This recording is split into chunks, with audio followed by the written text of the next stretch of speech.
Markus pasal 14. Rencana untuk membunuh Yesus. Hari Raya Paskah dan Hari Raya Roti Tidak Beragi akan mulai 2 hari lagi.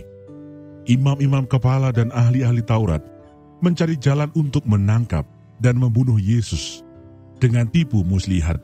Sebab mereka berkata, jangan pada waktu perayaan, supaya jangan timbul keributan di antara rakyat. Yesus diurapi. Ketika Yesus berada di Betania, di rumah Simon si Kusta, dan sedang duduk makan, datanglah seorang perempuan membawa suatu buli-buli pualam berisi minyak narwastu murni yang mahal harganya. Setelah dipecahkannya leher buli-buli itu, dicurahkannya minyak itu ke atas kepala Yesus. Ada orang yang menjadi gusar dan berkata seorang kepada yang lain, untuk apa pemborosan minyak narwastu ini? Sebab minyak ini dapat dijual 300 dinar lebih, dan uangnya dapat diberikan kepada orang-orang miskin. Lalu mereka memarahi perempuan itu. Tetapi Yesus berkata, biarkanlah dia, mengapa kamu menyusahkan dia? Ia telah melakukan suatu perbuatan yang baik padaku. Karena orang-orang miskin selalu ada padamu, dan kamu dapat menolong mereka bila mana kamu menghendakinya. Tetapi aku tidak akan selalu bersama-sama kamu. Ia telah melakukan apa yang dapat dilakukannya. Tubuhku telah diminyakinya sebagai persiapan untuk penguburanku. Aku berkata kepadamu, sesungguhnya di mana saja Injil diberitakan di seluruh dunia, apa yang dilakukannya ini akan disebut juga untuk mengingat dia. Yudas mengkhianati Yesus. Lalu pergilah Yudas Iskariot, salah seorang dari ke-12 murid itu, kepada imam-imam kepala dengan maksud untuk menyerahkan Yesus kepada mereka. Mereka sangat gembira waktu mendengarnya, dan mereka berjanji akan memberikan uang kepadanya. Kemudian ia mencari kesempatan yang baik untuk menyerahkan Yesus. Yesus makan Paskah dengan murid-muridnya. Pada hari pertama dari hari raya roti tidak beragi, pada waktu orang menyembelih domba Paskah, murid-murid Yesus berkata kepadanya, ke tempat mana engkau kehendaki kami pergi untuk mempersiapkan perjamuan Paskah bagimu? Lalu ia menyuruh 2 orang muridnya dengan pesan, pergilah ke kota, di sana kamu akan bertemu dengan seorang yang membawa kendi berisi air. Ikutilah dia, dan katakanlah kepada pemilik rumah yang dimasukinya, pesan guru, di manakah ruangan yang disediakan bagiku untuk makan Paskah bersama-sama dengan murid-muridku?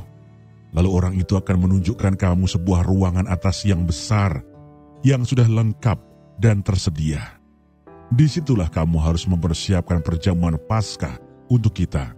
Maka berangkatlah kedua murid itu, dan setibanya di kota, didapati mereka semua seperti yang dikatakan Yesus kepada mereka.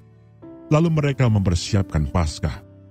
Setelah hari malam datanglah Yesus bersama-sama dengan ke-12 murid itu.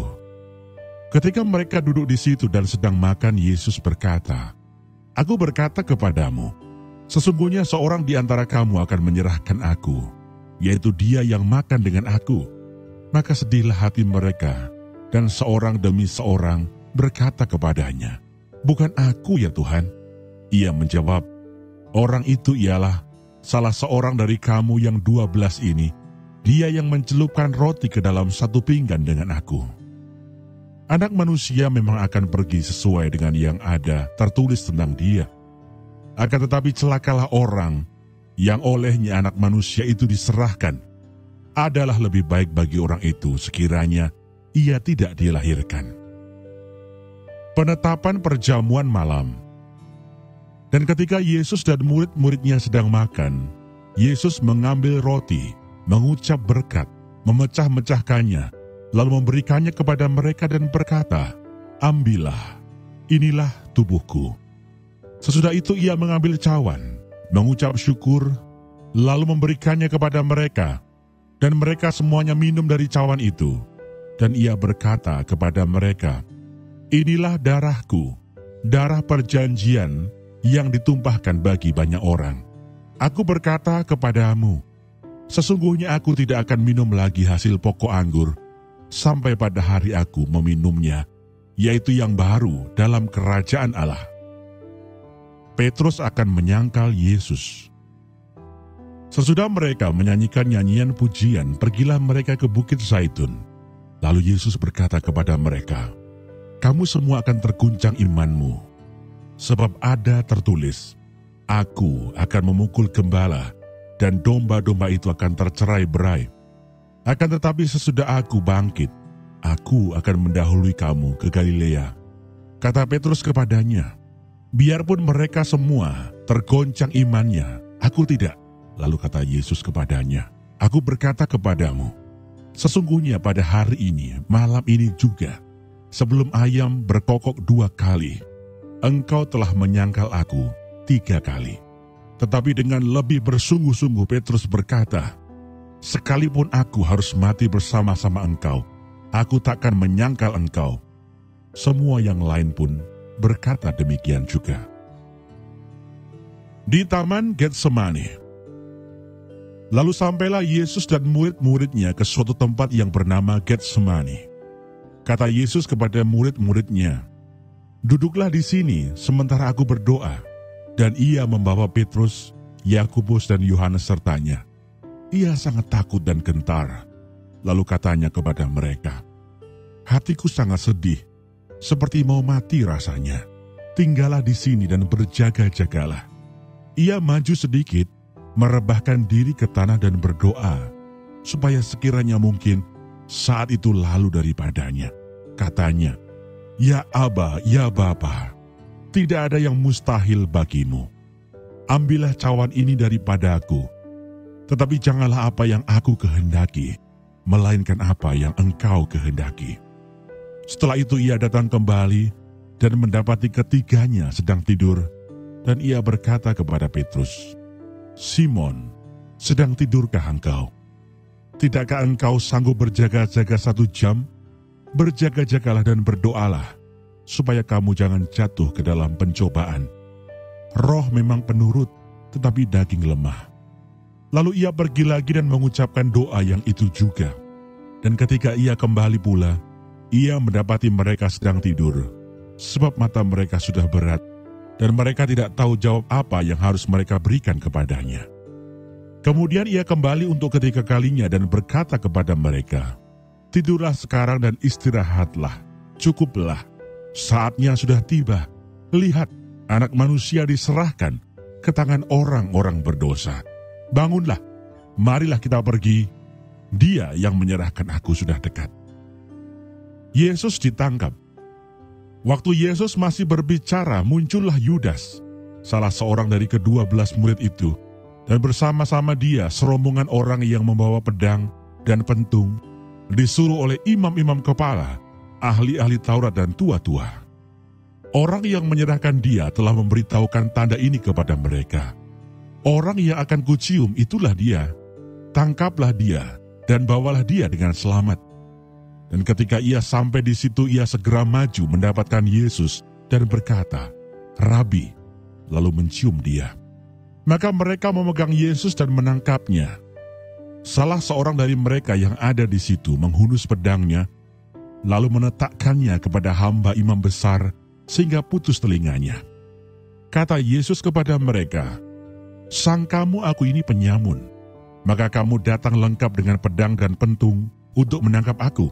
Padahal tiap-tiap hari aku ada di tengah-tengah kamu, mengajar di bait Allah, dan kamu tidak menangkap aku. Tetapi haruslah digenapi yang tertulis dalam kitab suci." Lalu semua murid itu meninggalkan dia dan melarikan diri. Ada seorang muda yang pada waktu itu hanya memakai sehelai kain lenan untuk menutup badannya, mengikuti dia. Mereka hendak menangkapnya, tetapi ia melepaskan kainnya dan lari dengan telanjang. Yesus di hadapan mahkamah agama. Kemudian Yesus dibawa menghadap imam besar. Lalu semua imam kepala, tua-tua dan ahli Taurat berkumpul di situ. Dan Petrus mengikuti dia dari jauh sampai ke dalam halaman imam besar. Dan di sana ia duduk di antara pengawal-pengawal sambil berdiam dekat api. Imam-imam kepala malah seluruh mahkamah agama mencari kesaksian terhadap Yesus supaya ia dapat dihukum mati. Tetapi mereka tidak memperolehnya. Banyak juga orang yang mengucapkan kesaksian palsu terhadap dia. Tetapi kesaksian-kesaksian itu tidak sesuai yang satu dengan yang lain. Lalu beberapa orang naik saksi melawan dia dengan tuduhan palsu ini. Kami sudah mendengar orang ini berkata, "Aku akan merubuhkan bait suci buatan tangan manusia ini, dan dalam 3 hari akan kudirikan yang lain, yang bukan buatan tangan manusia." Dalam hal ini pun kesaksian mereka tidak sesuai yang satu dengan yang lain. Maka imam besar bangkit berdiri di tengah-tengah sidang dan bertanya kepada Yesus, katanya, "Tidakkah engkau memberi jawab atas tuduhan-tuduhan saksi-saksi ini terhadap engkau?" Tetapi ia tetap diam dan tidak menjawab apa-apa. Imam besar itu bertanya kepadanya sekali lagi, katanya, "Apakah engkau Mesias, anak dari yang terpuji?" Jawab Yesus, "Akulah dia.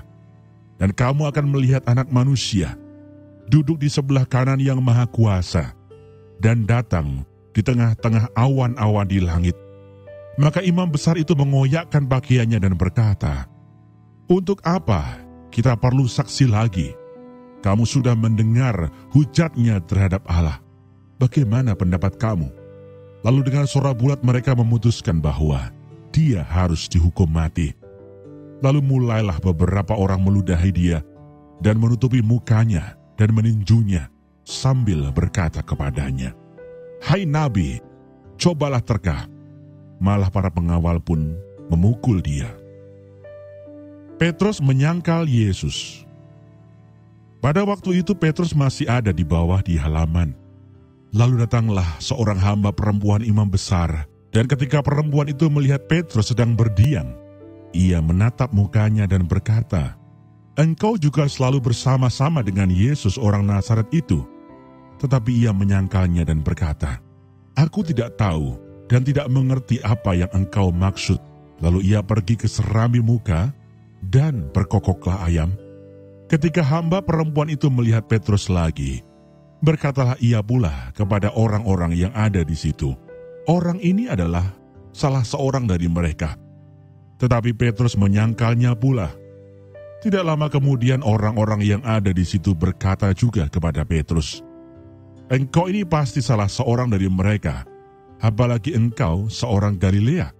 Maka mulailah Petrus mengutuk dan bersumpah, "Aku tidak kenal orang yang kamu sebut-sebut ini." Dan pada saat itu berkokoklah ayam untuk kedua kalinya. Maka teringatlah Petrus bahwa Yesus telah berkata kepadanya, "Sebelum ayam berkokok 2 kali, engkau telah menyangkal aku 3 kali." Lalu menangislah ia terseduh-seduh.